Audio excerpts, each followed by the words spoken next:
আজকের recipe mutton পুদিনা পাতা বিরিয়ানি। এটা আমার মামার রেসিপি, তোমাদের সঙ্গে শেয়ার করছি। প্রথমে বেরেস্তাটাকে ভেজে নিলাম, দেখতে পেলে এখানে মটনের মধ্যে আদা রসুন কাঁচা লঙ্কা বাটা, পরিমাণ মতো নুন আর লঙ্কার গুঁড়ো দিয়ে দিলাম। ভালো করে মেখে আধ ঘন্টা রেস্টে রেখে দিলাম। পেঁয়াজ কুচি দিয়ে হালকা জলের ছিটে দিয়ে সিটি মেরে সিদ্ধ করে নিলাম।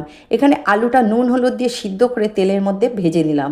তেলের মধ্যে পেঁয়াজ দিয়ে দিয়েছি। পেঁয়াজটা ভাজা হয়ে যেতে দুটো টমেটো কুচি বড় সাইজে দিয়ে ভালো করে দুটোকেই ভেজে নিলাম। এখানে ভাজা একদম রেডি। তোমরা এই রেসিপিটা একদম ভিন্ন স্বাদের রেসিপি, বিরিয়ানিটা তোমরা অবশ্যই ট্রাই করে দেখো, ভালো লাগবে।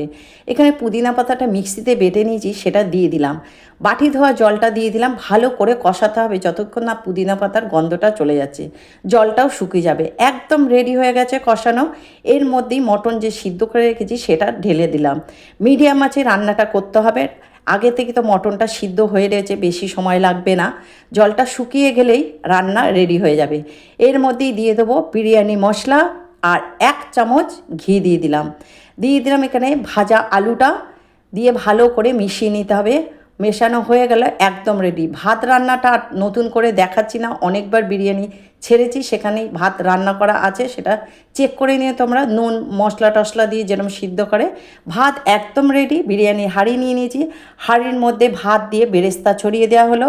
তার মধ্যেই দিয়ে দিলাম পুরো মটন যে রান্না হয়েছে সেটা ঢেলে দেওয়া হলো। ঢেলে দিতেই ওপর দিয়ে আবার ভাতের লেয়ার দিয়ে পুদিনা পাতা কুচি দিয়ে দেওয়া হলো। দিয়ে দিলাম চিনি পরিমাণ মতো, কেওড়া জল, গোলাপ জল, মিঠা আতর, বিরিয়ানি মশলা আর ঘি পরিমাণ মতো, ঘিটা দিতে হবে। দিয়ে ভালো করে আমার মামা দেখছো পাচ্ছ নাড়িয়ে দিল, পুরো মিশিয়ে দিল। এটা ঢেকে একদম সিম আছে রেখে দিল কিছুক্ষণের জন্য। একদম রেডি বিরিয়ানি। এরমভাবেই তোমরা বানাও।